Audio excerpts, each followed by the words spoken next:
Mm.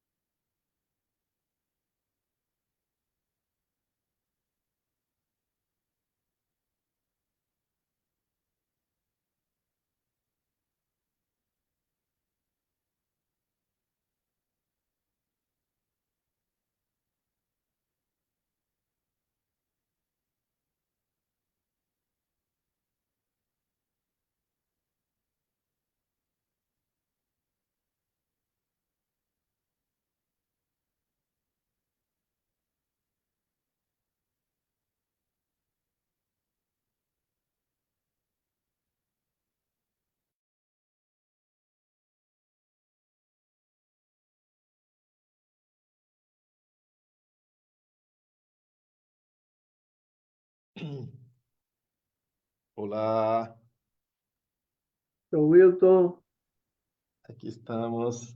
buenas noches, ¿todo bien? Buenas noites, tudo na paz, graças a Deus. Bien, negro, familia, Tudo bem, tudo sí, bem, como tudo bem. marchando. Marchando. Qué bien. Josi também está estudando, né? Está fazendo psicologia e Ajá, aí tá nas correrias de leitura e em tempo de prova. eso está en qué ano ahora. Ela vai entrar no terceiro, né? Ela está assim meio que no terceiro, está fazendo o terceiro, mas está com algumas matérias pendentes do segundo. Ajá, ahí son 5 años. Então, são cinco, parece ser. Quatro, Sí, 4 anos, eu acho. 4. Vou até confirmar com ela, acho que é 4 ou é 5 mesmo. Y bueno, ¿eh? Eu sei que ela está assim, quase na metade, ela tem 40% das matérias feitas. Legal. Então ainda falta 60, Está aí quase a 60%. metade, está Mas chegando. está quase na metade, está caminhando. Daqui para o fim do É, ano, ela pega mais algumas matérias aí, já dá uma matada, acho que fim do ano sim. ela fecha aí 50% já. É, quando menos perceber, está terminando já. É, Que nós aqui com legal. muito trabalho, né? Ela trabalha com os jovens aqui e a questão das crianças também. Aí ela tem que suspender algumas matérias, pega poucas matérias, então assim, era para ter feito É, muito mais, mas as atividades não deixam, né? eu Graças a Deus entendo. está indo um pouquinho, é assim mesmo. Show de bola. Boa noite, pastores, Mário, buenas, reverendos. Marinho, Boa tudo noite. bem? Tudo bem, graças a Deus. Estamos aqui gastando nosso português enquanto a gente espera o povo. Sim. É,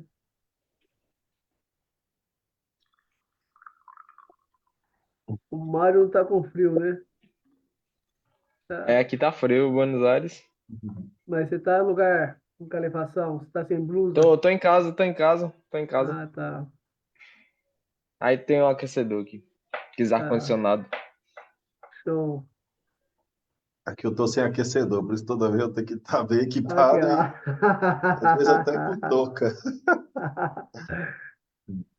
Interior também é mais frio, não? Não sei. É mais frio também. Sí. É. Silvia, buenas noches. Hola, buenas noches, pastor, profesor. Bienvenida. Buenas Gracias. noites, Silvia, Liliana. Heriberto, ¿no? É Heriberto, que está com o telefone Sí. nervoso.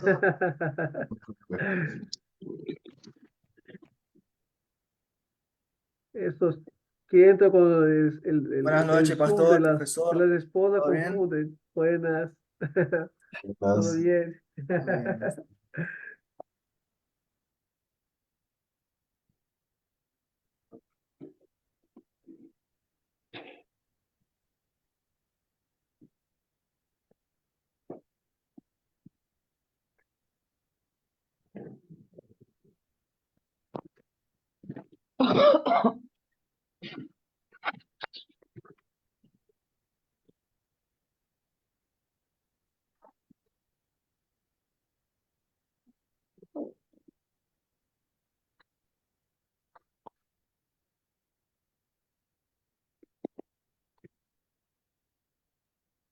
Última semana, última clase de mayo. La mes que viene empezamos a a culminar con las últimas clases. Sí, nos falta acá, publiqué, déjame ver, publiqué acá para los alumnos cuántas clases nos faltan. Tenemos esta clase 8 la 9 perdón, tenemos la clase 8 la 9 10 11 y 12. Queda después de esta, cuatro clases más, Que es, ¿no?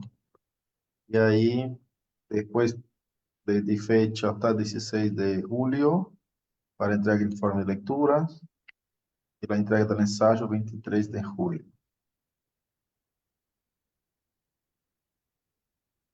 Así que creo que es suficiente, ¿no?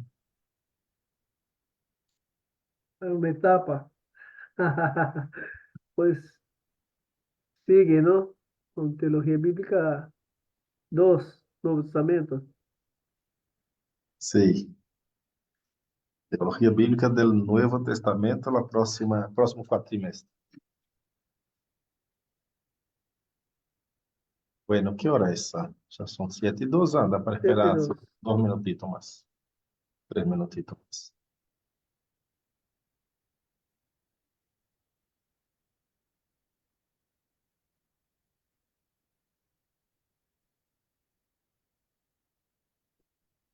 Fabi Castillo, meter.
Amén, amén, amados. Vamos a empezar entonces. Son 7:06. Podremos arrancar nuestra clase con oración. Arranquemos ahí con oración por el hermano Arsenio. No sé si logra abrir tu micrófono, hermano Arsenio. Buenas noches, amén. Oremos. Noches. Padre celestial, Dios todopoderoso, gracias por este día tan especial, Señor, que tú nos has regalado. Gracias por la vida del profesor. Gracias por cada uno de los alumnos que están aquí presentes. Gracias por este tiempo, Dios, que tú nos has dado de poder apartar, Señor, y así también, Señor, el profesor, Señor, de ese su conocimiento, Señor, de explicar a nosotros, Padre celestial, lo que tú has dejado a nosotros, Señor, a través de la Biblia y que podamos interpretar, Señor, así como tú nos has dejado, mi Dios, y ayúdanos, Padre celestial, en esta noche para poder comprender, Señor, tu palabra y así, Señor, de poder llevar tu palabra a otra persona, Señor, que pueda alcanzar tu gracia y tu misericordia. Oh Dios. Gracias, Padre Celestial. Una vez más te doy por este tiempo y que podamos aprovechar, Señor, este tiempo, que tu Espíritu Santo nos guíe y nos capacite en esta noche. Oro a ti, Señor, agradecido una vez más por todo y que podamos poner en práctica, Señor, todo lo que estamos aprendiendo, Señor, y lo que en esta clase que va a exponer el profesor, Señor, Padre Santo, que tú lo guíes de acuerdo a tu Espíritu Santo, oh Dios. Gracias, Padre Santo, por todo. En el nombre de tu Hijo amado Jesús. Amén. Amén, amén. Gloria a Dios, gloria a Dios. Voy a compartir con ustedes mi pantalla. Así ya arrancamos a full.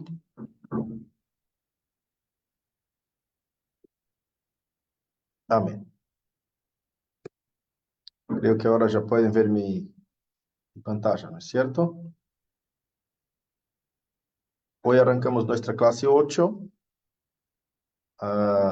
Los profetas anteriores, desde Josué hasta la era del reino. Entonces, vamos a arrancar acá un cierto repaso, ¿no es cierto? Hasta acá hemos estudiado la historia de la redención en el libro del Pentateuco, ¿no es cierto? En los 5 primeros libros del Antiguo Testamento. Ahora estamos entrando en la manera como la Biblia hebrea se divide, como nosotros hemos estudiado en la clase anterior. La Biblia hebrea se divide en 3 grandes partes. La ley, que es la Torá, que nosotros llamamos de Pentateuco, son los 5 primeros libros, Génesis, Levítico, Números y Deuteronomio. Ya hemos estudiado cada uno de estos libros, el desarrollo de la historia de la redención, con el enfoque sobre las 2 simientes y sus 2 reinos. Los profetas, Neviín, 8 libros, estamos en eso ahora, ¿no? Estamos ahora, hoy, nuestra clase, vamos a agotar lo que es los 4 libros de los profetas anteriores. 4 libros de la manera como se presenta en la Biblia hebrea. Josué, Jueces, Samuel siendo primera y segunda Samuel, Reyes siendo primera y segunda Reyes. Amén. Entonces, hoy vamos a dedicar nuestra clase a esto. La próxima clase vamos a dedicar a los otros 4 libros de profetas posteriores, que es Isaías, Jeremías, Ezequiel y los 12. Ahí viene Oseas, hay los 12 libros de los profetas menores, como decimos en nuestra Biblia. Para los judíos, la Biblia hebrea, la Tanaj, ¿cierto? Acá está, de otra manera, explicado para ustedes ver. Los profetas anteriores, los profetas posteriores. Para la Tanaj son llamados los 12. Y esto es juntado todo como un libro solo. Después vamos a estudiar en nuestras clases restantes los escritos, que son Salmos, Job, Proverbios, Ruth, Cantares, Eclesiastés. Y después, juntamente con, ¿no? Sería escritos parte 1, si ustedes miran ya, ustedes van a ver, son los preesílicos y luego los postesílicos, ¿no es cierto? Que son Lamentaciones, Esther, Daniel, Esdras, Nehemías, Primera y Segunda Crónicas. Fíjense que Daniel no es un libro profético para los judíos, es un libro, es un escrito, ¿cierto? Entonces Daniel en nuestra Biblia aparece como un libro profético, ¿no?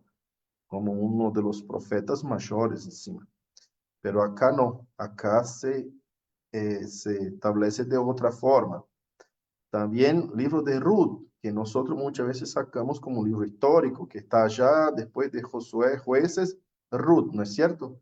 Está acá en los escritos. Entonces, es de esta manera que vamos a estar exponiendo teología bíblica. ¿Ok? Como hemos aprendido en la clase anterior, ahora hoy vamos a trabajar estos 4 libros. Recordando la historia, vemos que el Señor ha dado una promesa a su pueblo. Esta promesa ha venido a través de pactos. Estos pactos recurren todo el Pentateuco, siempre el Señor renovando con los patriarcas este mismo pacto, y vemos la presencia de la simiente maldita y la simiente bendita en todo este relato. Vemos siempre la simiente maldita, es decir, aquella simiente que Dios puso enemistad entre una y otra, ¿no? Pondré enemistad entre tu simiente y la simiente de la serpiente.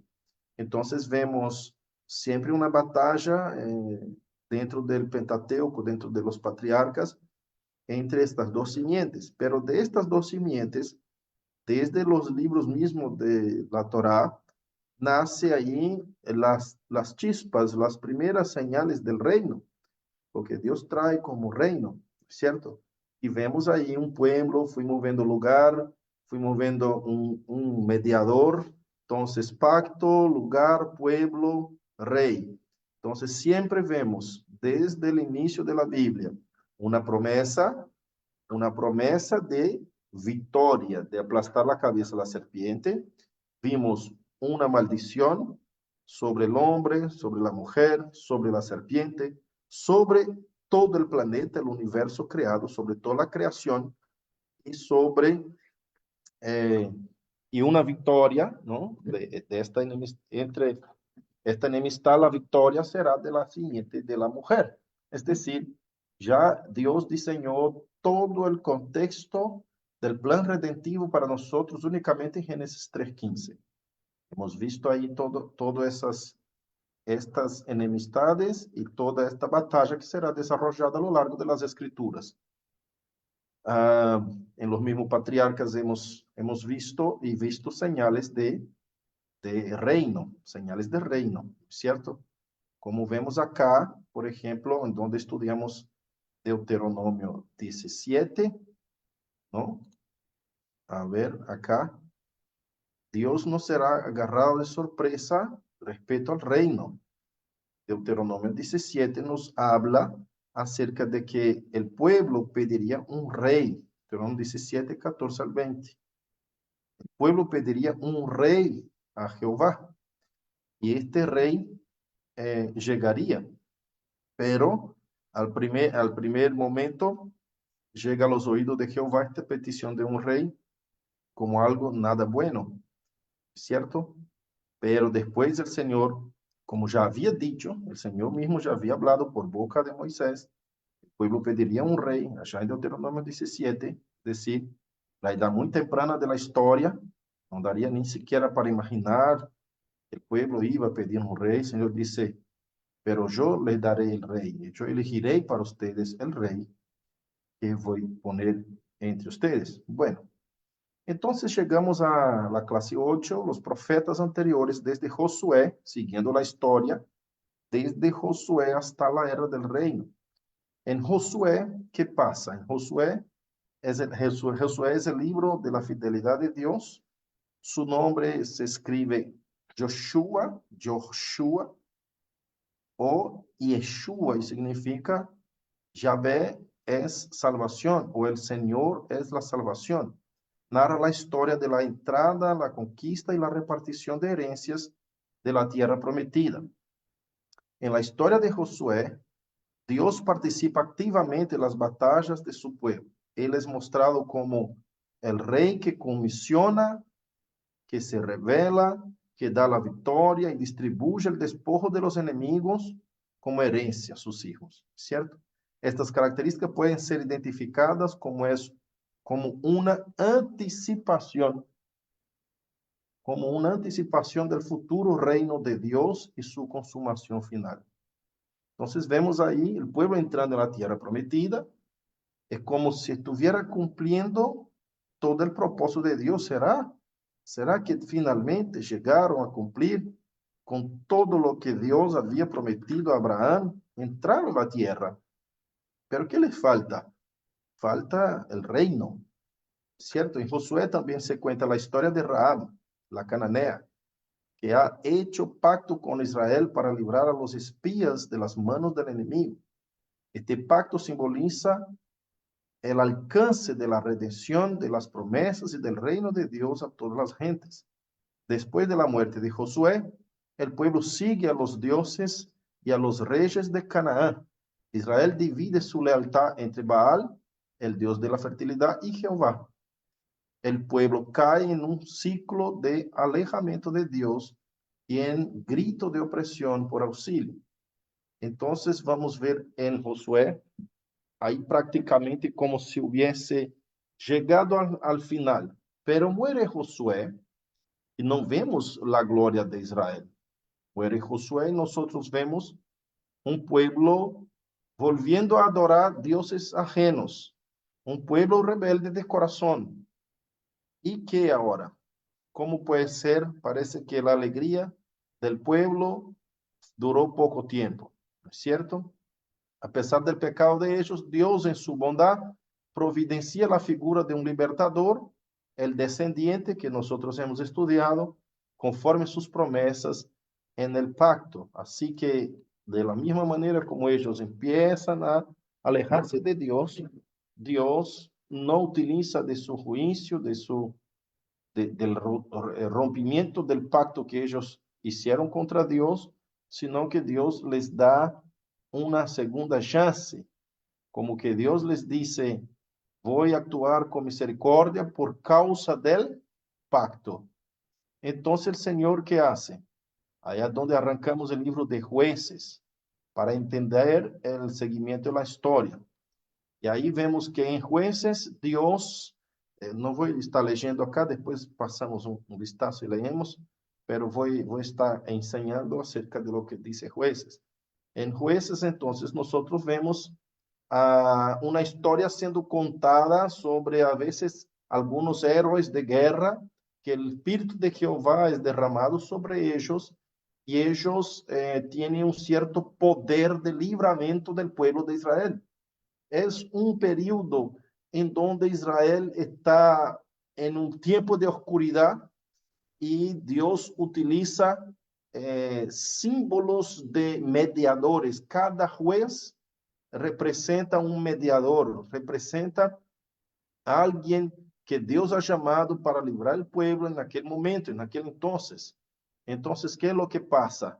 Estos mediadores, estos hombres llamados por Dios, como ejemplo de Gedeón, por ejemplo, ¿no es cierto? Como ejemplo de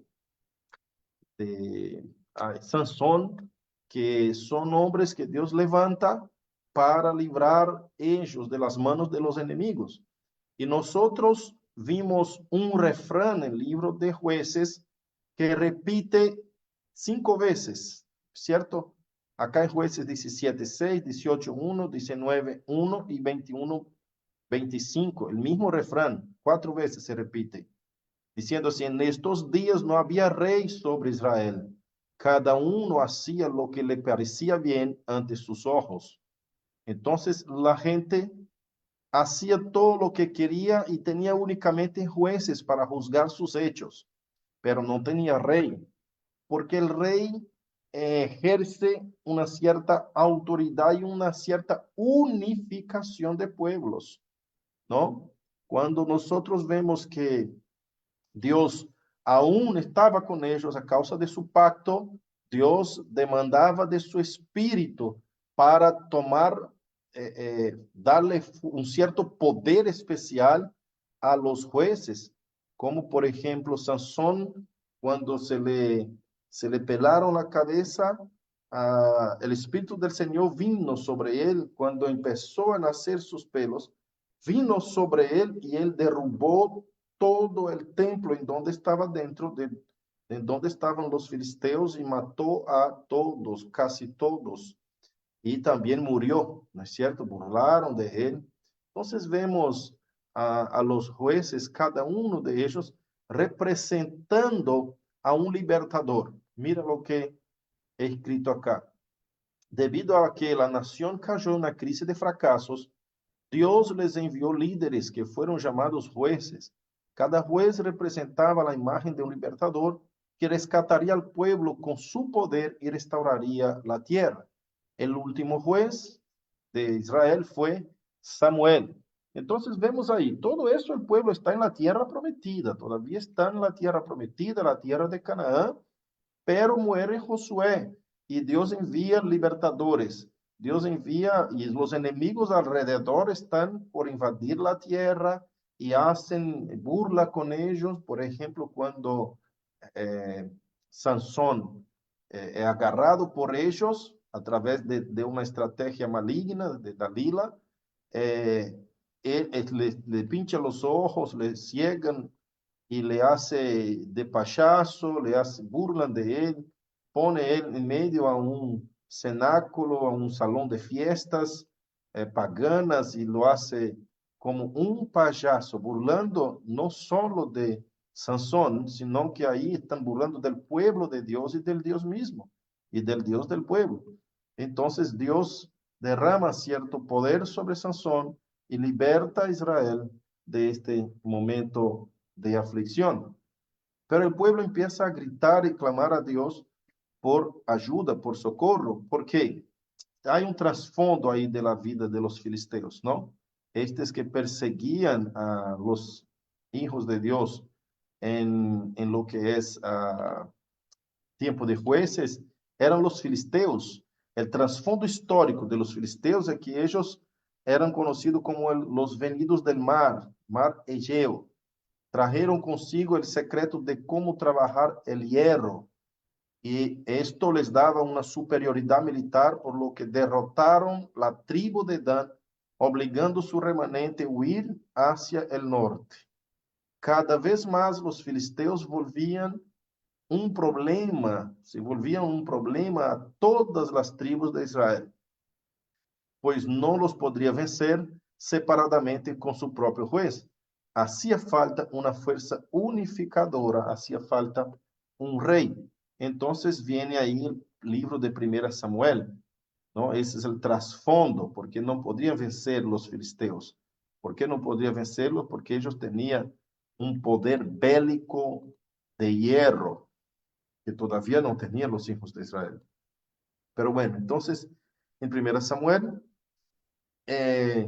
nos muestra el origen monárquico, cuando el pueblo pide un rey a Samuel, por lo que Dios al principio no se agrada, pero desde su plan ordena a Samuel que en su triple oficio de profeta, conforme 1 Samuel 7:3, juez 7:6 y sacerdote, ungiera al primer rey de Israel llamado Saúl, de la tribu de Benjamín. Samuel fue un gran líder de transición entre el tiempo de los jueces y los reyes. Saúl desobedece entonces finalmente a Dios, infelizmente, desafortunadamente, y es depuesto del reino que es dado a David. Eso es como un resumen de la historia del pueblo de Dios acá en el libro de 1 Samuel. Entonces vemos que el pueblo reclama por un rey, pero hay un trasfondo que era, el pueblo estaba sufriendo la persecución de los filisteos y cada vez que una tribu los enfrentaba, perdía la batalla. Entonces ellos dijeron al Señor Jehová, danos un rey para que unifiquemos todas nuestras tribus y tengamos fuerza contra los filisteos. Bueno, hasta ahí estaba también la falta de confianza de ellos en Jehová. ¿Y por qué Dios se enoja al principio? ¿Por qué eso no agrada a Dios? ¿Por qué esa petición no agrada a Dios? Porque ellos piensan que es por una fuerza militar que van a vencer. no están confiados en Dios. Entonces Dios se queda totalmente airado con ellos y dice a Samuel, no es a ti, Samuel, que ellos rechazan, sino a mí como rey. No creen que yo soy el rey de ellos y que puedo vencer la batalla por ellos. Así como en Josué, él venció la batalla, Dios operó activamente en la batalla y con poca gente derribaron el muro de Jericó y invadieron la tierra y Dios puso Raab para ayudarlos, ¿no es cierto? Hasta mismo el enemigo los ayudó porque Dios estaba con ellos todo el tiempo. Pero acá en Jueces y acá en Primera de Samuel, ya en el inicio de los capítulos, ellos no confían en el Señor. Ellos piensan que por un ajuntamiento de poder bélico, de fuerza de número, fuerza numérica, juntando las 12 tribus, era que ellos podrían vencer a los filisteos. Y por esa razón Dios ordena a Samuel, utilizando de su triple oficio, para ordenar a un rey según el corazón de ellos, a Saúl, hijo de la tribu de Benjamín, para gobernar a Israel.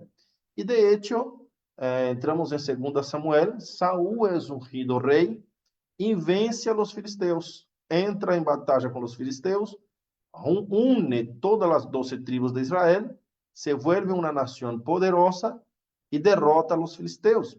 Pero es una derrota provisoria, ¿no es cierto? No los derrotó para siempre. Es una derrota provisoria, vencen ahí, pero Saúl, a la vez que derrota a los filisteos, viene con un corazón contaminado por el pecado, ¿cierto? Llegamos en 2 Samuel, vemos que Saúl es reprochado por el profeta Samuel, a mando de Dios. Dios dice que tú no quedarás más sobre el trono de Israel y unge a David como rey. Samuel unge a David como rey mucho antes de la muerte de Saúl. Entonces vemos que el inicio de los capítulos de Samuel, ¿no? De segunda de Samuel, está registrada la muerte de Saúl. La muerte de Saúl es algo muy dolorido para David, porque lo consideraba un gran valiente de guerra, de batalla, y cae un príncipe de Israel a causa de los enemigos. Es decir, él enfrenta a los enemigos en una otra batalla, una última batalla de Saúl, y pierde la batalla. Entonces David queda completamente entristecido, queda con una ayuna, queda totalmente quebrantado por decir, ¿qué van a decir las otras naciones? ¿Qué dicen las otras naciones? No digan a nadie que murió el rey Saúl, para que las mujeres, a ver si consigo encontrar acá ese texto, 2 Samuel, capítulo 1, versículo 1 al 16. Dice, para que las mujeres de ellos no alaben, no canten, no vibren la victoria, diciendo que vencieron a un rey de Israel. Dice así, capítulo 1, versículo 17, dice, y endechó David a Saúl y a Jonatán su hijo con esta endecha, y dijo que debía enseñarse a los hijos de Judá. He aquí que está escrito en el libro de Jacer, ha perecido la gloria de Israel sobre tus alturas, como han caído los valientes. No lo anunciéis en Gat, ni deis las nuevas en las plazas de Ascalón, para que no se alegren las hijas de los filisteos, para que no salten de gozo las hijas de los incircuncisos. Entonces David acá llora, no es una alegría para David. David jamás quiso usurpar el trono de Saúl, Dios lo puso, ¿no es cierto? Pero para David fue una tristeza, una derrota, no para él, para la nación, una vergüenza para la nación. ¿Dónde está el Dios de Israel? ¿Dónde está el Dios de nosotros que guarda por nosotros? Pero David ya sabía que Dios había rechazado el reinado y el gobierno de Saúl, porque Saúl, en la verdad, era un hombre, un rey, según el corazón del pueblo, para que el pueblo pudiera confiar entonces en uno de ellos, ya que no quisieron confiar en el Señor. Cuando Dios unge a David, Dios está diciendo, ahora voy a poner un rey según mi corazón, un rey que me agrada, para que ustedes vean ahora el rey que representa mi gobierno, mi reino, ¿no es cierto? Y Dios hace pacto con David en el capítulo 7 de 2 Samuel. Entonces vemos acá la descendencia de Saúl, después que David asume el trono, siempre peleando contra la casa y el trono de David. Es impresionante como Abner, hijo de Ner, general del ejército de Saúl, llama a su hijo Isboset y le pone como rey de una parte de Israel, ¿cierto? Un grupo de personas es gobernada por Isboset, que es llamada de casa de Saúl, el hijo de Saúl, puesto por Abner. Y Abner, un gran guerrero, un gran general de batalla, un gran hombre. Y David, por otro lado, reinando el punto principal del gobierno del pueblo de Israel, puesto por Dios en lugar de Saúl, ¿cierto? Y esto no es así nomás, sino que el pueblo se junta y hace la ceremonia, emposando a David como rey, ¿no? Pero, por otro lado, hay un guerrero de batalla, Abner, que también elige al hijo de Saúl como el sucesor. Pero el sucesor ordenado por Dios no es el hijo de Saúl, que debería ser a causa de la sucesión de la realeza. Pero David es puesto por Dios y todo el pueblo de Israel lo reconoce. Mas hay una pelea, pero esa pelea todavía no es, esa pelea infelizmente no es con el pueblo enemigo, sino con el mismo pueblo de dentro del reino.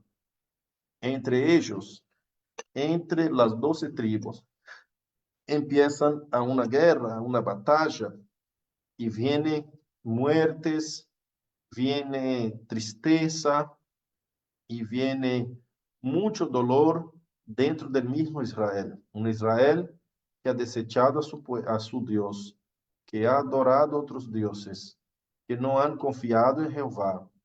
Y ahí, cuando Dios elige un rey, según ellos, según su voluntad, su corazón, ellos agarran la herencia del, digamos así, del rey de ellos y empiezan a pelear contra el rey de Dios, ¿no? Que es David.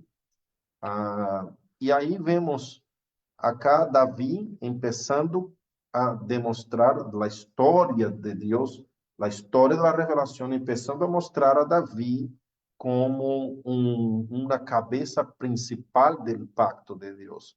Así como Adán, Noé, Moisés y Abraham, David se convierte en una figura central a lo largo del resto de la historia de la redención. Dios establece un pacto con David y le promete, ahí en 2 Samuel 7, que es el pacto que yo les había mencionado. 4 cosas Dios promete a David: engrandecerle el nombre, proveer un lugar para el pueblo de Israel, darle descanso de sus enemigos y establecer su dinastía, o sea, en otras palabras, reino y descendente para siempre. Entonces jamás faltaría reino, es decir, gobierno en la casa de David, y jamás faltaría descendiente que sentaría sobre su trono. Esa es una promesa totalmente nueva. Las 3 primeras están encontradas en el pacto con Abraham, pero la cuarta promesa, esta de establecer su dinastía para siempre, eterna, un reino eterno que no tendrá fin, esta es nueva en David. El reino que David establece prefigura el reino que espera ser inaugurado en el Nuevo Testamento, porque ¿qué dinastía sería eterna? ¿Qué reino eterno es ese? Dios acá va trayendo más luz a su reino, a su gobierno, y Dios va trayendo más luz en cómo Él quiere establecer este plan. Escuchen bien, nosotros arrancamos interpretando la historia de la redención a través de dos líneas, las dos simientes y sus dos reinos.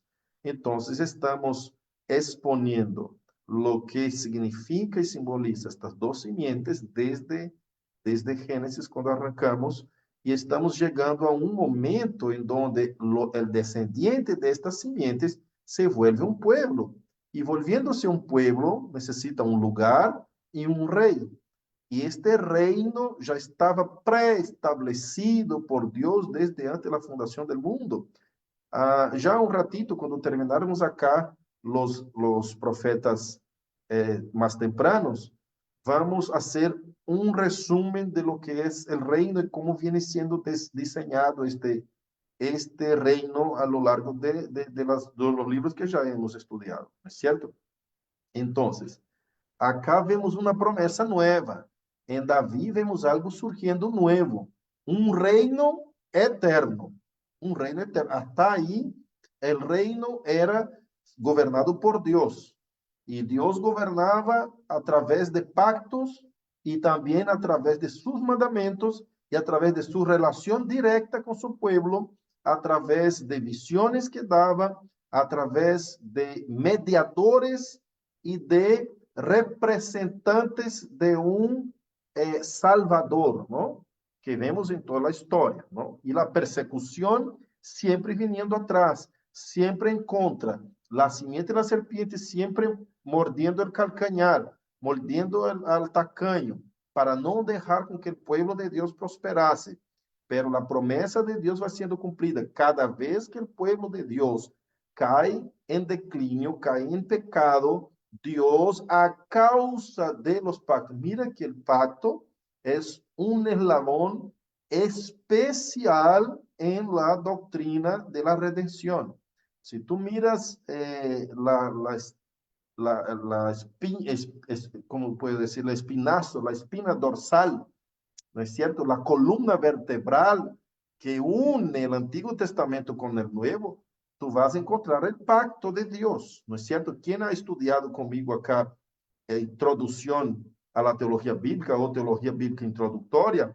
Ha visto todas esas cosas. Nosotros no tenemos tiempo para ver acá tipología, por ejemplo, no podemos, no vamos a dar, no tenemos tiempo de estudiar lo que hemos estudiado en teología bíblica introductoria, lo que es tipología, lo que tipifica, lo que es uso del Antiguo Testamento en el Nuevo, que vimos allá la preeminencia del Nuevo Testamento en el Antiguo. Nosotros estudiamos en Introducción a Teología Bíblica. En esta introducción a Teología Bíblica estudiamos claves hermenéuticas, que es el dispensacionalismo y el pactualismo. Acá vamos desarrollando cómo ese pacto, esa columna vertebral es firme y estructura todo el diseño del plan redentivo de Dios en el Antiguo Testamento. No vamos a tener tiempo de explicar los detalles de qué es, cómo es interpretado. Eso fue materia de la disciplina Teología Bíblica Introductoria. Amén. Acá vamos diseñando ya. Entonces tú puedes ver que estamos siempre cimentados en esta columna vertebral que es el pacto de Dios, no el dispensacionalismo, no las épocas separadas por dispensaciones.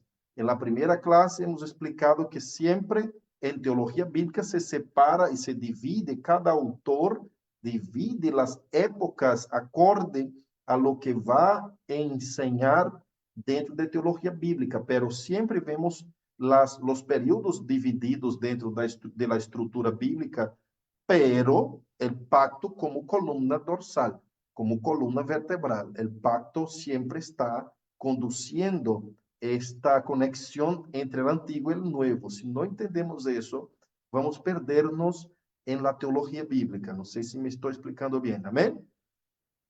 Amén. Entonces vemos acá que a causa del pacto es que Dios trae siempre el recuerdo al pueblo de Israel. Es a causa del pacto que Dios no abandona a su pueblo.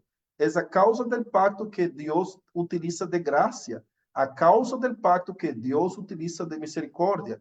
Él pacta y él pone recuerdo del pacto para decir, me acordaré del pacto, pero me acordaré, que Dios no se olvida, es más para que el hombre sepa que hay una garantía de Dios para con él. Dios está comprometido con nosotros. Yo la única manera que tengo de ser salvado, de entender esta garantía, tengo una garantía porque si fuera por mi cuenta, ya hubiese sido condenado porque cuántas veces he roto el pacto y Dios siempre viene renovando su pacto conmigo a través del primer pacto que fue roto allá en el Edén con Adán. Yo tuve otra oportunidad de pacto con Noé, otra oportunidad de pacto con Moisés. Dios vino renovando el pacto con Abraham y cada pacto Dios viene ampliando la visión de su gobierno, de su dominio, de su reino y de esperanza y cumplimiento de las promesas que él ha dado a su pueblo a través de los pactos. Toda promesa de Dios, todo lo que es, vamos a decir así, garantía de Dios para nosotros, están puesto en sus pactos. Entonces, ¿qué es lo que Dios trae de nuevo, de más reciente acá en el pacto con David? Dios agrega acá un reinado sin fin, un buen rey, ¿no es cierto? Nosotros terminamos creo que el libro de acá, a ver, el libro de Deuteronomio, terminamos así, la promesa del rey de Deuteronomio atañe a cosas estrictamente terrenales según los israelitas. La vida pacífica y armoniosa es la tierra, en la tierra es resultado del gobierno de un rey bondadoso y justo. Así terminamos Deuteronomio, sabendo que una vida pacífica y armoniosa depende de un rey, del gobierno de un rey bondadoso y justo. No sei se se acuerda, el libro de Jeremías, no me falla la memoria, dice, o Isaías, cuando Dios quiere castigar un pueblo, pone sobre ellos como reyes, mujeres y niños, en un sentido de decir, ustedes van a sufrir un castigo a causa de no tener un referente y confianza en mí mismo. Entonces, Dios pone malos reyes, ¿no? En ese sentido, porque en aquel entonces, no es una cuestión de feminismo, pero en aquel entonces las mujeres no podían estar en la monarquía como reinas, en un cierto sentido. Había reinas, pastor, había sí, y hay hasta el día de hoy, pero para el pueblo de Israel había un mensaje de esta manera, ¿cierto? Ah, que sería un mensaje de un gobierno, un reino humillante, ¿no? Era para castigar, significaba que no había hombres suficientes para gobernar el pueblo, entonces Dios pondría a las mujeres y los niños. Era un mensaje de bastante juicio y condenación, ¿no? De humillación para su pueblo. Bueno, entonces acá en 2 Samuel vemos esta innovación de la promesa de esta dinastía, este reino eterno. Y dentro de la vida humana no podemos conceber un reino eterno, un reino terrenal eterno, a menos que haya algo sobrehumano acá, sobrenatural aconteça. Entonces, ¿qué vemos acá? Nosotros vemos que hay una promesa no imanente, sino que trascendente. Hay algo que se cumplirá no solo nesta tierra, en este mundo caído, como esperan aún los judíos, que el cumplimiento de las promesas de Dios, el cumplimiento de las profecías, se dará en esta tierra. Nosotros creemos que será en esta tierra, pero no en esta tierra caída, en esta tierra bajo maldición, en esta tierra como está, sino que una tierra transformada, nuevo cielo y nueva tierra. si Dios va a renovar esta tierra, que es la nueva creación, entonces será en esta tierra, pero como nueva creación, restaurada, no de esta manera como vamos en la historia actual, ¿cierto? Concluyendo acá, 2 Samuel, el libro de 2 Samuel narra la historia del reinado de David y cuenta su biografía. Debido a sus pecados de asesinato y moralidad con Betsabé, David vivió el resto de su vida en crisis familiar y nacional. El reinado de David es exitoso y conquista todas las naciones cercanas para la expansión del reino. Entrega a Salomón, su descendiente, el trono pacificado. Si lee primeros capítulos de Primera Reyes, vas a ver cómo recibe el trono totalmente pacificado, ¿no? Pero no logra edificar un templo a Jehová, ya que sus manos están manchadas de sangre, designándolo a Salomón para cumplimiento final de las promesas de redención. Entonces viene el descendiente de David, ya que la promesa involucraba al descendiente de David. Los israelitas entonces, en ese entonces, piensan que será el descendiente de David que heredará el trono, que completará el cumplimiento de todas las bendiciones a Israel.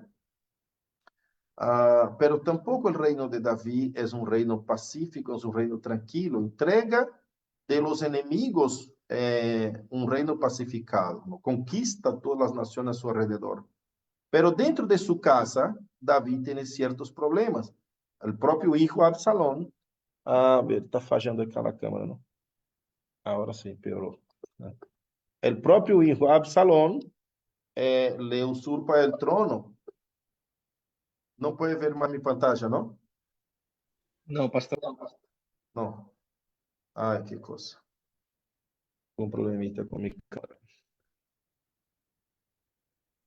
Pastor, yo veo A la ver. pantalla, pero no veo La cámara. sí, su cámara. No ve la cámara, no hay problema. Si está Claro. viendo la pantalla compartida, excelente. Sí, se ve, se ve.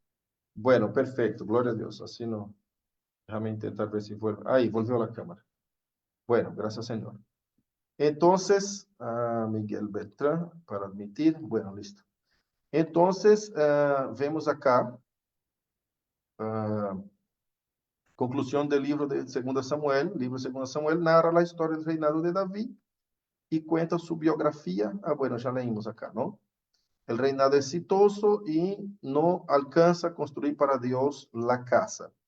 David entrega el trono, el reino a Salomón, pacificado de los enemigos, pero dentro de su mismo hogar, de su misma casa, Absalón intenta robarle el trono y roba, usurpa el trono, intenta matar al padre, se vuelve enemigo, toda una circunstancia que a los ojos de Israel no está tranquilo, no llegó al cumplimiento de las promesas, todavía falta. Entonces entramos en Primera de Reyes. Primera de Reyes es un libro que cuenta la historia de la nación de Israel. Desde el reinado de Salomón hasta la división del reino. De los 39 reyes que recurrieron la historia de Israel en este periodo, ahí, cayó de vuelta a mi cámara, ¿no? Ahí. De los 39 reyes que recurrieron la historia de Israel en este periodo de Primera Reyes, únicamente 2 de ellos se dice, hicieron lo recto ante los ojos de Jehová. El rey Asa y Josafat. En el libro de Primera Reyes, únicamente esos 2 reyes, dice el texto bíblico, hicieron lo recto ante los ojos de Jehová. ¿Qué pasa? Empieza un gran periodo de decadencia. Los reyes que suceden a Salomón son reyes totalmente malos, malvados, ¿no? Dios vuelve a mostrar su poder a través de los profetas Elías y Eliseo, desafiando a los malos reyes y a sus falsos profetas, los profetas de Baal, cuando Elías desafía allá a los profetas de Baal, ¿no es cierto? Salomón sucedió al trono de David con éxitos y fracasos. Después de su muerte, una guerra civil dividió la nación en dos reinos. Cuando muere reino del norte, Israel, el reino del sur, cuando muere Salomón. Y vienen varios reyes nuevos, adoran otros dioses, son reyes malos, y apenas 2 en 39 son buenos reyes. En Segunda de Reyes sigue la historia, sigue la historia. Segunda de Reyes es la continuación de la historia de Israel, narra desde el reino dividido hasta el exilio. Ninguno de los reyes del norte, Israel, siguió a Dios, y por eso fue destruido. Ningún rey de Israel fue bueno. Dios los destruyó, llevándolos a perder la batalla de Asiria, con Asiria. El reino del sur, Judá, duró mucho más, pero finalmente sus ciudadanos fueron conquistados y deportados a Babilonia. De los 27 reyes que reinaron en la historia de Segunda Reyes, tan solo 6 fueron buenos: Joás, Amasías, Usías o Azarías, como aparece en otras traducciones, Jotán, Ezequías, y Josías, todos de la tribu de Judá. Entonces, el reino del norte, ¿cierto? El reino del sur, perdón. El reino del norte, Israel, cayó bajo el poder de Asiria. El reino del sur, Judá, cayó bajo el poder de Babilonia, en donde fueron esclavos. A conclusión, vamos a concluir acá esta primera parte de estos 4 libros proféticos. A conclusión, el pueblo y sus reyes terminaron desobedeciendo a las leyes de su verdadero rey y rompiendo su pacto. Por ello, son enviados al castigo del exilio, un símbolo de esclavitud. Mira qué cosa, qué curioso, ¿no? Otra vez ellos se vuelven un pueblo sin rey y sin lugar, gobernado por el enemigo en tierra ajena, bajo el poder de la simiente y la serpiente, que parece siempre arrastrarlos de vuelta donde empezaron. Un ciclo vicioso de caída que nunca los deja progresar. Imagina, hermanos, desde el inicio de la historia, ahora todo el pueblo de Israel se encuentra como si estuviera en el Egipto de vuelta, que Dios los sacó con mano extendida, poderosa, hizo tantos milagros. Ahora el pueblo, Dios ya trae un reinado, un gobierno, y pone orden en la nación, empieza a mostrar su gobierno, su reino, y el pueblo vuelve a desobedecer a Dios, vuelve a adorar a otros dioses, son reyes malos, y Dios los hace y los lleva de vuelta al exilio. Están allá en Babilonia ahora, mismo lugar en donde arrancaron. Imagina, nunca más Israel fue lo mismo después del exilio babilónico, después de ese segundo exilio. Vamos a pensar en el primer exilio como siendo el exilio en el Egipto, ¿cierto? Dios corrigiendo a su pueblo ahí. Y el segundo exilio como siendo el exilio babilónico y asirio, pero de los asirios no sobró nada. Los que sobraron corrieron al reino del sur, a Judá. Lo que sobró del reino del norte, Israel, corrieron y se juntaron con reino del sur. Quedó un solo reino, que fue derrocado por Babilonia. Se destruyó el templo. Cuando llegó ese tiempo, el templo que Salomón había edificado fue destruido. Todos los documentos de la ley de Dios fueron quemados, destruidos, y el pueblo fue llevado a la esclavitud de vuelta en Babilonia, como pueblo, digamos así, en tierra ajena, un pueblo gobernado por reyes y leyes totalmente contrarias a Dios, una tierra que no era de ellos. Perdieron todo. Mira lo que hace el pecado, ¿no? Perdieron todo, arrancaron, tuvieron que arrancar de cero. ¿Y cómo arrancar de cero? Bueno, voy a leer acá un resumen del desarrollo del reino en el Antiguo Testamento, porque ya más adelante, cuando llegamos en Teología del Nuevo Testamento, vamos a estar trabajando cómo Jesús y los apóstoles interpretaron esses 2 reinos. ¿Qué 2 reinos? No el reino en el norte y sur. Estoy hablando de 2 reinos. El reino de la simiente bendecida, bendita, y el reino de la simiente maldita, ¿no es cierto? ¿A qué manos estaban ellos allá en Babilonia?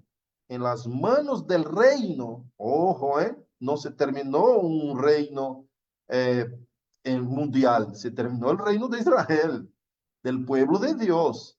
Eso tiene mucho símbolo, mucho sentido espiritual. El libro que les puse como libro texto que vamos a trabajar en nuestra clase de conclusión, ahí conectando todos los símbolos de lo que es la simiente maldita con la simiente bendita, como los profetas posteriores interpretan estas simientes, estos lugares, como el mismo gran dragón, como el mismo diablo y Satanás.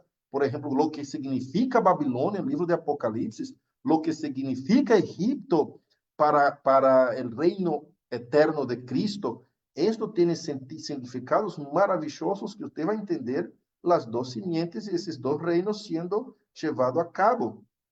Pero ¿qué es lo que pasa?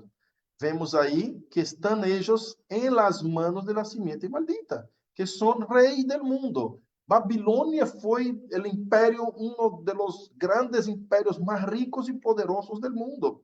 Entonces, vemos que hay un imperio poderoso en el mundo existente a la medida que Israel perdía su reino, perdía su imperio, perdía su poder. Iban cayendo en las manos de la simiente de la serpiente.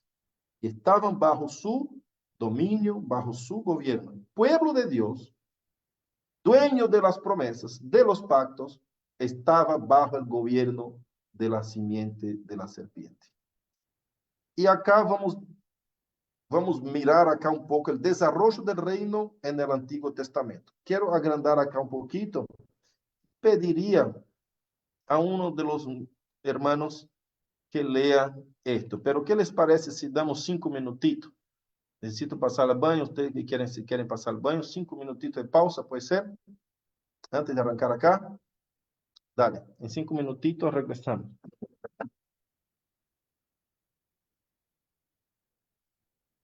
Déjame pausar acá mi micrófono.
Listo.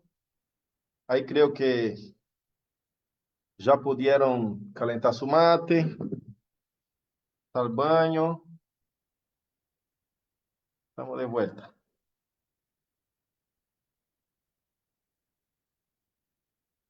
A ver. A ver sus caritas, regresaron.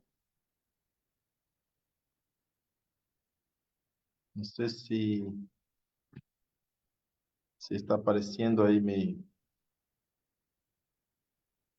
rostro. A ver. Sí, sí, te vemos. Sí, bueno, perfecto. Entonces, vamos con la lectura de este desarrollo del reino en el Antiguo Testamento. Quisiera pedir a Giselle si nos agracia con su voz para lectura.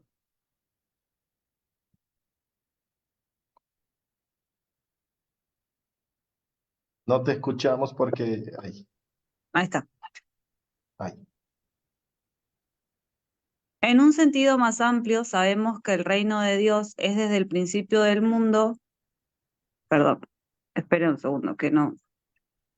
Oh, ahí está. Ahí voy a agrandar. Ahí está, gracias. En un sentido más amplio, sabemos que el reino de Dios es desde el principio del mundo. Dios como soberano es el rey sobre toda su creación. Él crea al ser humano como virrey de su majestad, en un lugar creado para ellos. El cielo es el lugar de su habitación y la tierra Dios ha dado a los hijos de los hombres, representando allí su imagen y semejanza. Génesis 1:26. Dominio y poder que representaba la realeza fueron entregados en las manos de los virreyes en el huerto. Pero cuando el hombre, seducido, desobedece voluntariamente al Creador, no solo se vuelve desnudo y avergonzado delante de Dios, sino que muerto espiritualmente, de manera que el puesto que asumía queda vacante. Fue un plan casi perfecto. El engañador asume el trono que les pertenecía y ocupa el lugar de gobierno del mundo visible. El diablo, la serpiente antigua, usurpó de las manos del hombre el reino otorgado por Dios.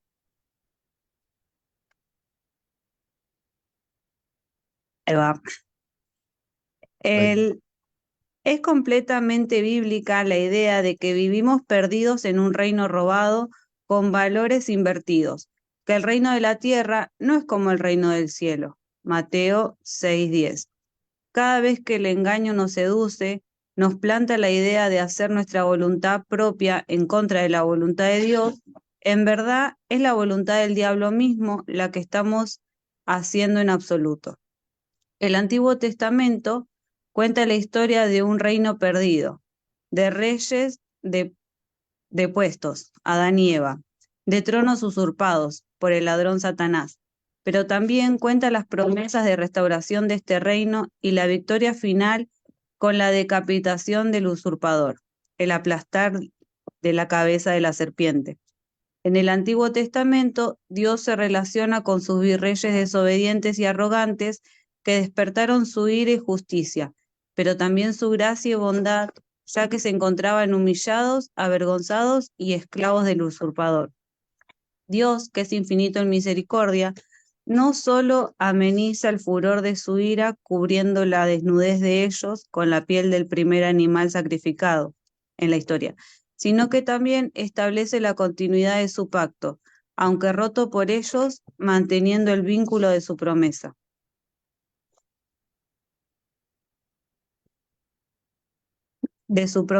Que será desarrollada a lo largo de la Escritura.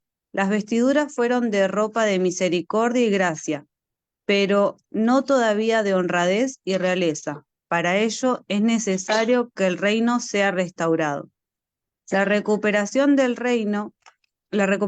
este reino en el Antiguo Testamento se va dando progresivamente. El reino es destacado en el Pentateuco a partir de Génesis 3:15, con la promesa de una simiente de la mujer que vencerá la simiente de la serpiente usurpadora.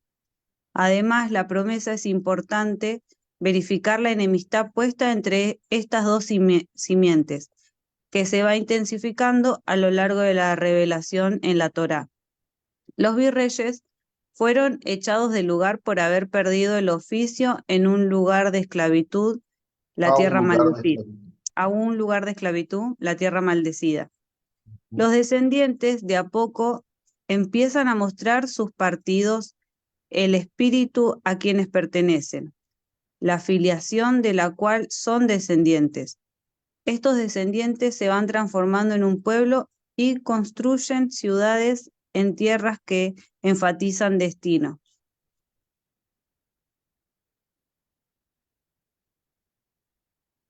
Cada vez más el lugar, pueblo y mediador va tomando una cierta preeminencia en el relato bíblico para denotar reino.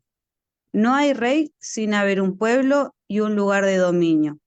Reyes reinan sobre pueblos y territorios. Así vemos en el plan de Dios que el reino no ha llegado accidentalmente. Desde la temprana historia bíblica, la promesa de un rey aparece en el libro de Deuteronomio. Cuando hayas entrado en la tierra que Jehová Dios te da, tomes posesión de ella y la habites, y digas, pondré un rey sobre mí, como todas las naciones que están en mis alrededores, ciertamente pondrás por rey sobre ti al que Jehová tu Dios escogiere. De entre tus hermanos pondrás rey sobre ti, no podrás poner sobre ti un hombre extranjero que no sea tu hermano, pero él no aumentará para sí caballos ni hará volver al pueblo a Egipto, con el fin de aumentar caballos, porque Jehová os ha dicho, no volváis nunca por este camino. Deuteronomio 17, 14 y 15. Por lo tanto, la llegada de un rey a Israel no se resume al pedido no teocrático de un pueblo rebelde. Primera de Samuel 8:5. Más bien, ya constaba de un plan divino como instrumento de redención y materialización de la bendición a Israel. Pero aún no había concretado la institución terrenal del reino. Parecía imposible recuperar el reino que se perdió en el Edén. Dios mantuvo el reino en suspenso toda la época de Josué y jueces, donde el numeroso pueblo de Israel vivía como nación, pero sin las características de un reino gubernamental prefigurado en la creación. Es cierto que el arrogante pedido de un rey a Samuel, aunque previsto en Deuteronomio, al principio sonó mal al oído de Jehová, por lo que escogió a un hombre según el corazón de ellos mismos, Saúl. La narrativa del Pentateuco desemboca en Josué entrando en la tierra prometida. El pueblo disfruta temporalmente de la victoria, pero por finalmente recibir la promesa y haber entrado en la tierra de Canaán, que fluye la leche y la miel, la tan esperada herencia. Pero, ¿eso es todo? ¿Ha logrado la culminación de la promesa, la recompensa final? ¿Será el lugar definitivo que prefiguraba el huerto? ¿La bendición era únicamente física y visible? ¿Es la tierra de Canaán el cumplimiento del final del pacto? Amén. Hay un poquito más acá, pero vamos a leer ese texto de Hebreos 4, 8 al 10, que nos trae algunas respuestas a estas preguntas ahí. Pero ¿quién va a responder estas preguntas mejor para nosotros? Son los profetas. Vamos a leer ese texto, Hebreos 4, del 8 al 10. Quien ha abierto puede leer, por favor.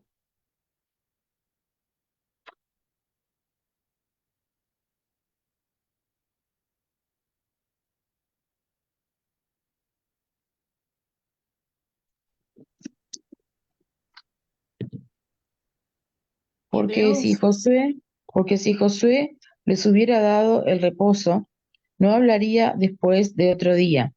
Por tanto, queda un reposo para el pueblo de Dios, porque el que ha entrado en su reposo también ha reposado de sus obras como Dios de las suyas.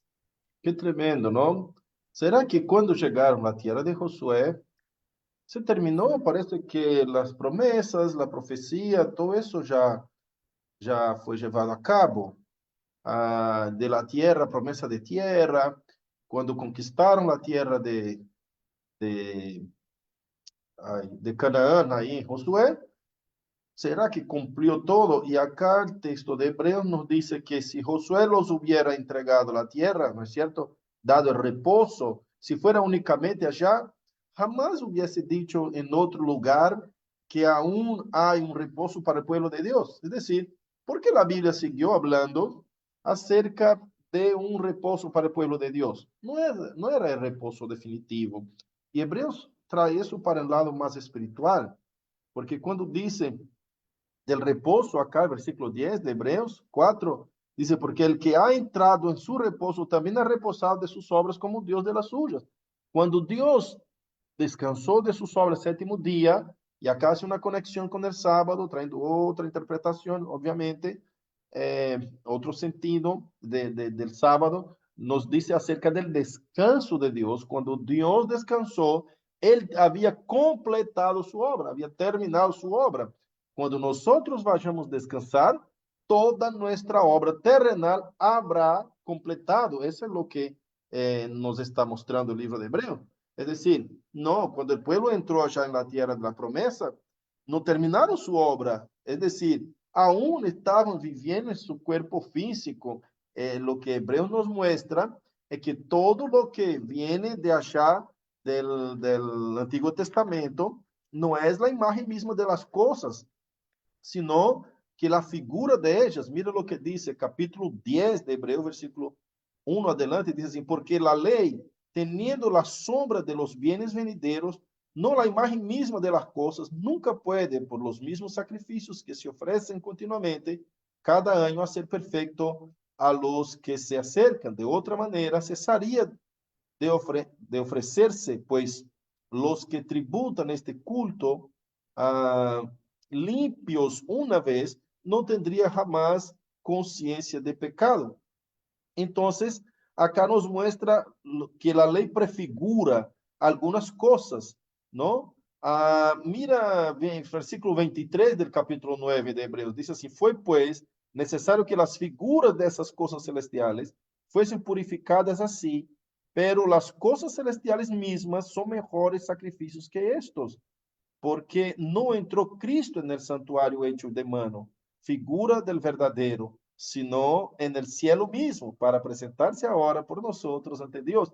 Muestra que tanto la ley quanto algunos símbolos y algunas figuras veterotestamentarias siempre están señalando a algo mayor, a algo más espiritual, que es como hemos visto ese tema de la tierra, del reposo acá de la tierra que Dios ha prometido a Abraham, las promesas de Dios a Abraham, y cuando llega en David, no solo tenemos promesa de tierra, sino que también de reino, promesa de un gobierno eterno, de un reino eterno.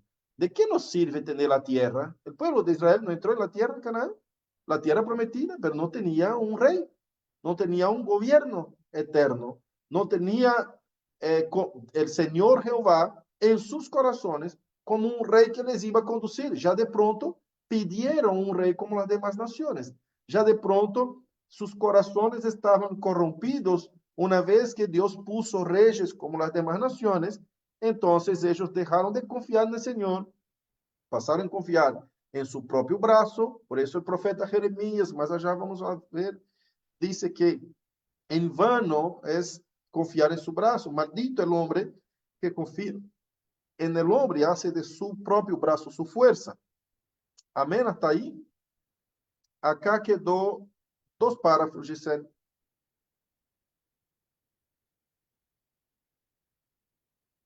No sei se anda por aí todavía, Gisele.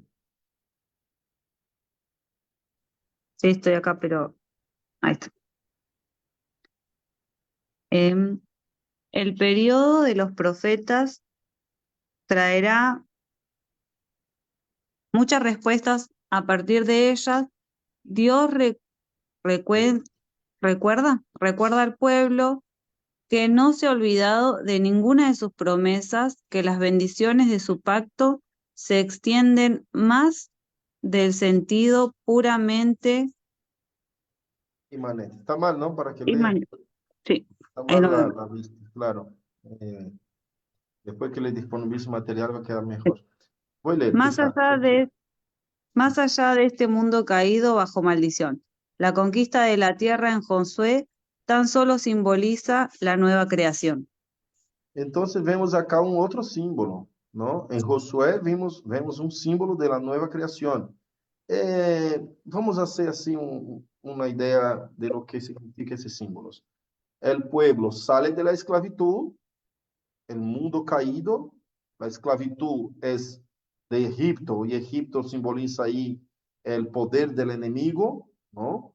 El mundo caído, las fuerzas de las tinieblas, la fuerza de Satanás mismo, el hombre, cuando salga de esta fuerza, el poder de la carne, de ese mundo de, de maldición que estamos bajo, viviendo un mundo bajo maldición, ¿no es cierto? Cuando salgamos de este mundo bajo maldición, vamos a recibir el descanso final, la conquista de la tierra en Josué. Entonces simboliza únicamente la nueva creación, la salida de una vida, de un mundo, de una tierra, de un universo caído en el pecado, bajo la maldición de Dios. Maldita será la tierra por causa de ti. Salimos de esto y entramos en la nueva creación, nuevo cielo y nueva tierra.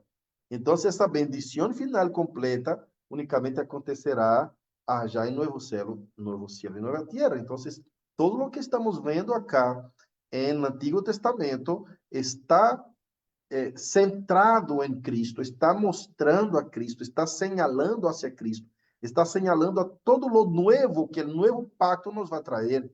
Esta tierra, esta conquista será para el futuro. Todo eso que estamos vendo no es el fin mismo de las cosas, no es la imagen misma de las cosas, sino que siempre un símbolo.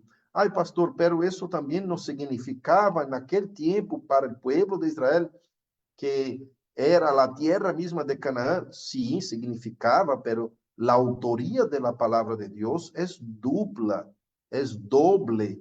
Tiene la autoría humana y la autoría divina. No podemos nunca olvidar que la autoría de las escrituras es doble.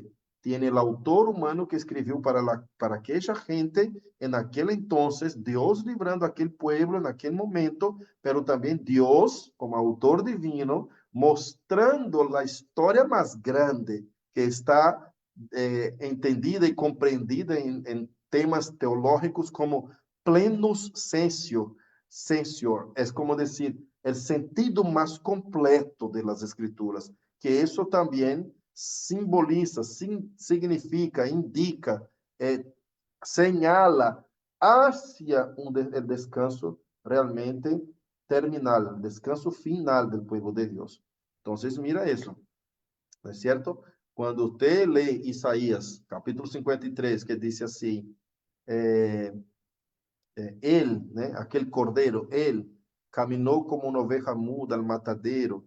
Todo lo que Isaías 53 se refiere y cómo aquellos de quien alejaba los ojos no le víamos ni belleza ni hermosura en él, ¿no? Para que nos atraésemos. Cuando habla de ese texto, Isaías está consciente que está hablando de Jesús. Este texto se refiere a Jesús para aquella gente de aquel entonces, o este texto está hablando para nosotros, que es Jesús allá. Entonces, cuando entendemos la doble autoría bíblica, vemos que los profetas muchas veces sabían que estaban hablando del futuro, pero en algunos momentos vemos que ni siquiera los profetas sabían de que estaban refiriéndose a Cristo, ¿no? Allá adelante. No hablaban con esta conciencia, sino que estaban hablando para su pueblo en su tiempo, pero Dios, como es el autor de la historia y el autor de las escrituras, Él estaba hablando con nosotros en ese tiempo de hoy. Dios habló con todo su pueblo, no solo con Israel en el Antiguo Testamento. Entonces, cuando usted mira el Antiguo Testamento, no piense que el Antiguo Testamento es una historia que quedó alejada de nosotros, que nosotros no necesitamos el Antiguo Testamento, únicamente necesitamos el Nuevo, porque somos hijos del nuevo pacto, el pacto con Cristo Jesús, y que el Antiguo Testamento es algo del pasado para la iglesia. No es así. Tiene mucho del Antiguo Testamento que trae el sentido y el significado más amplio acá en el Nuevo Testamento, para el Nuevo Pacto. Si no entendemos el Antiguo Testamento, no vamos a entender el plan redentivo de Dios en la historia. Para ello está la disciplina de teología bíblica, para que podamos comprender mejor tanto el Antiguo como el Nuevo Testamento y el eslabón que conecta esos dos testamentos como un todo coherente. Jamás podemos separar essas duas histórias, jamás podemos pensar que participamos únicamente del Nuevo Testamento. Amém? Hasta aí? Lo que sigue, por ahora vamos concluir, é a história de los profetas veterotestamentários. Acá vamos trabalhar um pouco sobre sobre estes livros que estuvimos estudando. Hermanos, vou volver acá para que vocês mirem essa pantalla de volta e entenda que estamos estudando os profetas. Eu sei, eu entendo vocês que é difícil concebir que Josué, Jueces, 1 e 2 Samuel, 1 e 2 Reis, são livros proféticos. Pero de hecho son, porque foram escritos por los profetas. Não? 1 e 2 Samuel foi escrito por Samuel, 1 e 2 Reis foi escrito por Jeremias, Josué e Jueces também não há totalmente sentido de confirmação entre os teólogos, mas Josué foi escrito por Josué, que foi um profeta, foi uno de los mediadores que llevaron al pueblo de Dios a su tierra prometida, y a menos su muerte, que no fue escrita por Josué, obviamente quien ha narrado su muerte, y ahí se especula entre los autores, diferentes personas, puede haber sido Samuel y otros. Entonces, Jueces también se dice que fue escrito por Samuel, ¿no? Entonces, amados, estamos estudiando los profetas como son entendidos profetas anteriores en la Tanaj por los judíos, ¿no es cierto? Los judíos así está dispuesta. Y es obvio que cuando estudiamos de la manera como está puesto acá, entendemos la correlación de la historia, el seguimiento de la historia. Si vamos a estudiar la Biblia, metiendo acá el libro de Ruth, por ejemplo, que ya es pre-cílico, pero cuenta historias dentro de una otra realidad que no tiene nada que ver con el seguimiento del reinado de Israel, de la historia de Israel. Si vamos a meter el libro de Job acá en la secuencia, no vamos a entender lo que las escrituras están trayendo. Entonces, es muy necesario traer este orden de lo que es los libros proféticos. Entonces, profetas anteriores y vamos a estudiar profetas posteriores. Aún vamos a seguir con profetas anteriores na classe seguinte, de forma rápida, vamos completar a história de los profetas ou del profetismo veterotestamentário, que significa vetero antiguo, testamentário, Antigo Testamento, ok? Então, vamos estar estudando essa parte, depois vamos entrar em nossa classe 9, profetas posteriores. Amém? Alguma pergunta, consulta? Déjame cortar acá a apresentação. Pastor, yo tengo una pregunta.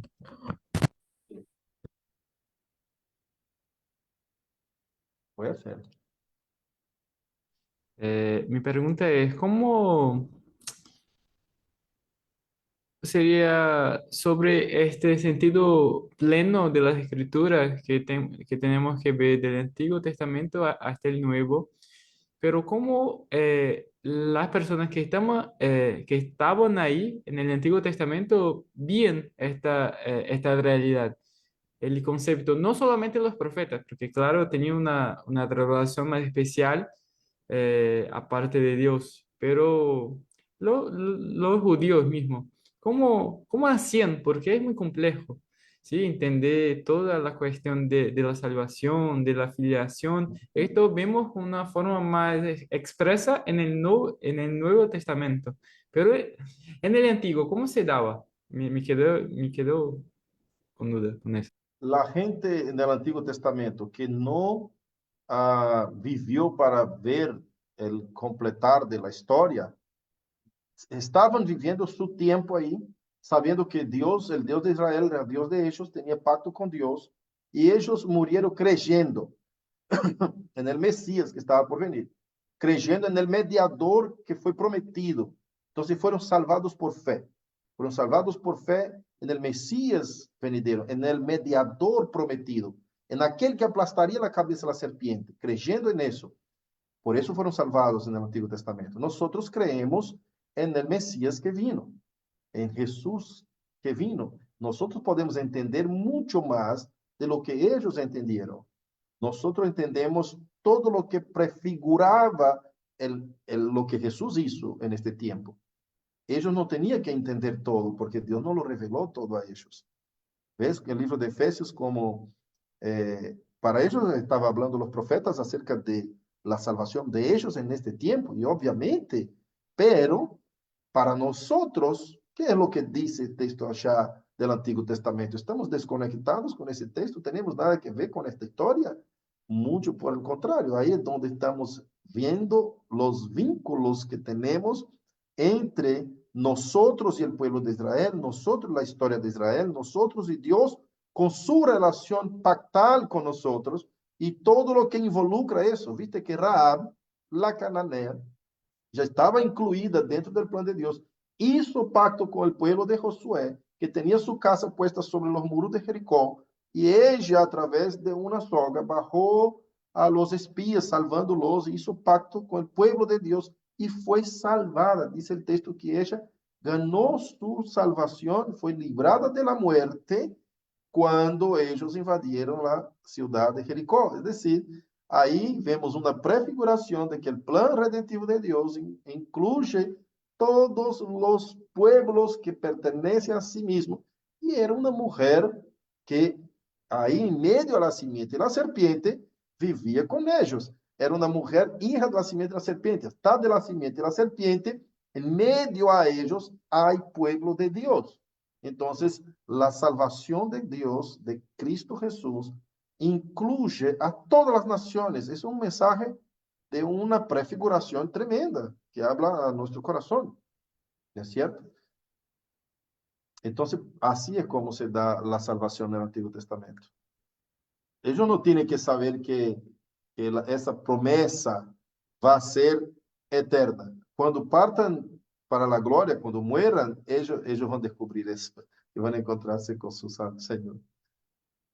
¿Entendés? Entonces va a decir, este realmente es el descanso. Y cuando venga nuestro Señor, el cumplimiento de toda, la culminación de todas las promesas de Dios en su segunda venida, y ahí vamos a estar estudiando en el próximo cuatrimestre, ahí vamos a darnos cuenta de que todos los judíos vivos se van a enterar que Él es el Mesías, es aquel a quien ellos crucificaron, es aquel en quien ellos debían haber creído, es aquel que todas las escrituras, de quien todas las escrituras hablaron. ¿Cierto? Porque Jesús mismo dijo eso. Jesús mismo dijo eso. Fue mostrando en las escrituras, en Lucas, ¿no? Cuando empezamos nuestra clase, Lucas 24, todo lo que se decía acerca de él. Después Juan 5, 25, me parece, 5, no me acuerdo bien el texto, el capítulo 5 de Juan, dice a los fariseos, ustedes investigan las escrituras porque saben que ellas hablan de la vida eterna. Cuidan de tener en ellas la vida eterna. Y ellas mismas son las que hablan acerca de mí. Pero ustedes no quieren venir a mí para tener vida. Si ustedes están buscando la vida eterna, la promesa de vida, desde cuando fueron echados del Edén, y llegó la vida eterna, porque las escrituras hablan de mí como siendo la vida eterna, y ustedes no quieren venir a mí, vida eterna, para tener vida. Es muy interesante. Cuando vayamos a estudiar el Nuevo Testamento, ustedes van a darse cuenta de qué belleza que es la interpretación de Jesús y de los apóstolos acerca de hechos y cumplimientos del Antiguo Testamento. Bueno, ¿alguna pregunta más? Ya estamos, ¿no, pastor? 8:32. Pasó 2 minutos. Amados, cualquier duda, tome nota, envíe mi correo. Vamos a orar para cerrar. Amén. Señor, gracias por tu bondad y misericordia. Gracias por esta clase tan importante, Señor, de aprender el desarrollo de tu progreso salvífico alrededor de las Escrituras, Señor, cómo tú te revelas a nosotros de forma progresiva, oh Dios, cómo crece esta planta de forma orgánica, esa planta, ese árbol de la salvación, de cómo tú quieres alcanzar tu pueblo para ti, Señor, y cómo tú eres paciente en tu obra y en tu plan, Señor.